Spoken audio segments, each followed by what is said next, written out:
How to get your following list private.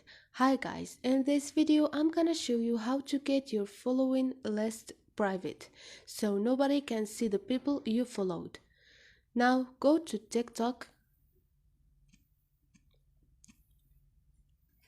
go to profile.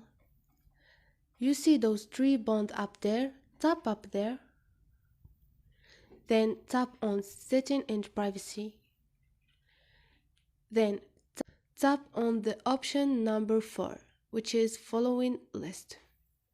Now you can choose who can see your following list, everyone or only me. I'm gonna choose only me.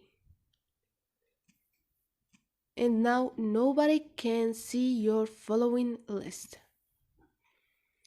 And this is our video. Hope it was helpful. If you like this video, don't forget to subscribe and like.